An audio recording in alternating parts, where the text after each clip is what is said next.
And I remember just not wanting to move because I didn't know if it was broken. I didn't know if the bottle that he had inside me was broken. I couldn't feel it. I couldn't feel it. I didn't feel pain. I didn't feel pain. I didn't feel anything. I didn't want it.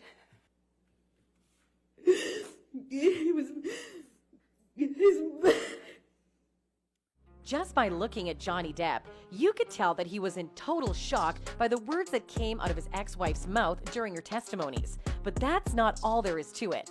Seems like Depp wasn't the only one that was shocked, as his legal team were too visibly surprised by the display Amber Heard put up in court while she told her side of the story.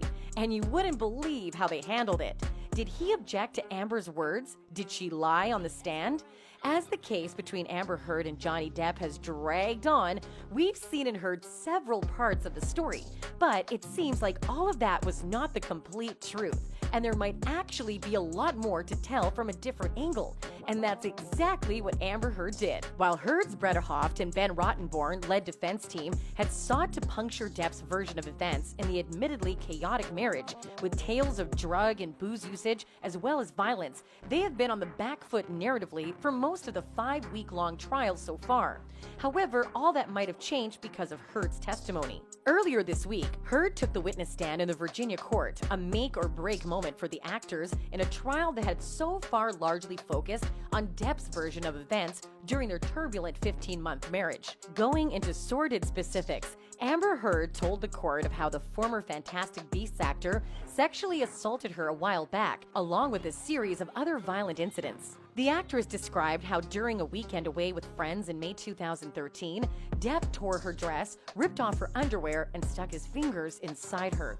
Speaking at the hearing, she started out by saying, "I struggle to find the words to describe how painful this is. This is horrible for me to sit here for weeks and relive everything.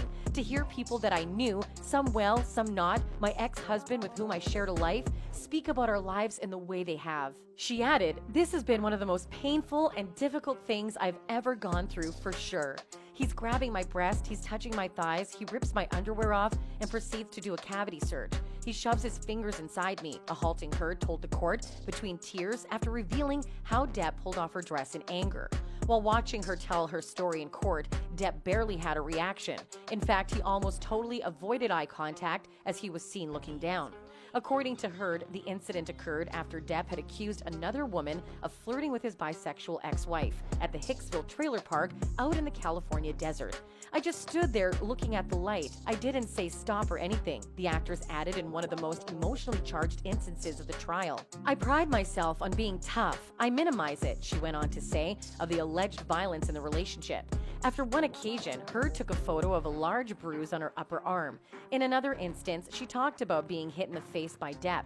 "My lip went into my teeth and it got a little blood on the wall," Heard noted, adding that her then-boyfriend wears a lot of rings. Later, in explaining a July 2013 yacht ride with Depp and his then-teenage kids, the actress said of her nearby Downcast Rum Diary co-star, "There's no off button with Johnny."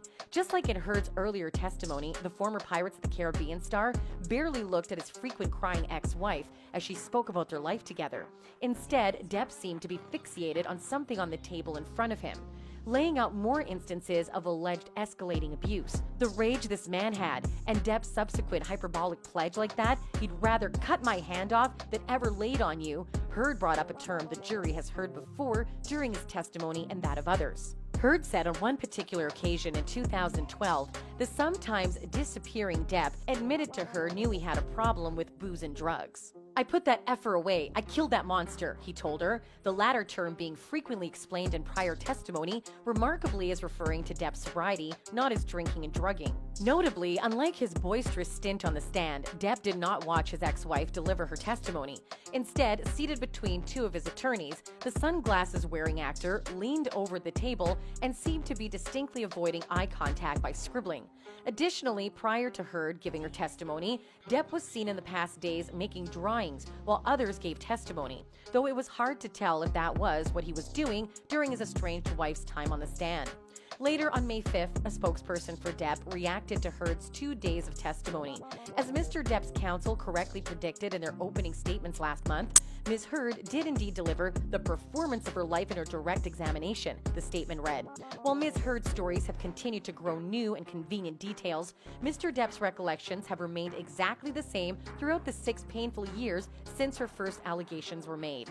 Just like Depp and his team, several fans also seem to have somewhat been shocked and disbelieving of Heard's account of the events that took place during their tumultuous marriage. This user wrote, "This unwell woman went home and watched all the analysis of her sad performance yesterday, all critiquing her false tales as non-believable. Then she decided to improve some faux trauma under oath on live global TV. Wow." Another user agreed that she was indeed performing. They wrote, "I can't wait for this audition of hers to end because it's embarrassing. And I suffer with JD, who not only got beaten, got his fingers smashed off by a bottle and physically abused for years, and now have to listen to this. Also, how does her fairy tale prove she didn't defame him?" Someone else wrote, yes, it is. Anyone who has been abused in that manner would remember exactly what happened. They won't be saying, "Oh yes, you're right, I'm sorry, I forgot about that." She's reciting lines, not recalling memory. One other user stated that Heard's behavior could only be described as disgusting. They wrote, "It really is, and anyone can see this is a vindictive female that was so hurt by not being a 24/7 queen that she's invented stories to ruin Johnny. Her lack of responsibility is disgusting. Cross is going to be wild." Later on in her testimony, Heard reminisced about the earliest time of her relationship with Depp. Under questioning from Bretta Hoff, the actress began to detail meeting Depp for the first time in 2009 at an audition for The Rum Diary. That remarkable conversation was filmed with talks of books and poetry and old blues, the actress noted to the court, indicating that she clearly was charmed by Depp. Soon after that meeting, Depp called Heard to offer her the role in the film based on his late pal Hunter S. Thompson's writing. In her testimony, the actress spoke of making the movie in Puerto Rico and how a flirtatious vibe developed between the two, who both were in other relationships at the time, calling it a beautiful and strange time. A sometimes tearful Heard also detailed a kiss they shared and how they first became involved in Los Angeles during the 2011 press tour for the film. Clearly, that beautiful time when the duo were in their bubble, as Heard called it, and hanging out on Depp's private Bahamas island did not last. She went on to describe the first time Depp allegedly hit her. During her testimony, the actress recalled a moment when she was sitting on the couch with Depp and asked a question about his famous arm tattoo, "Wino Forever." What came next, Heard alleged, was a violent interaction that the actress will never forget. "He slapped me across the face and I laughed," she said. "I laughed because I didn't know what else to do. I thought this must be a joke because I didn't know what was going on. I just stared at him, thinking he was going to start laughing too." But according to Heard, Depp proceeded to slap her again. "As a woman," she testified, "I'd never been hit like that." Heard later said that Depp got down on his knees and apologized for his actions while crying. Of course, Depp and his team have repeatedly admitted that all of these are nothing but lies. However, until that is proven by the court, it's her word against his. And we'll find out which is which soon enough. That's it for now. See you on the next one.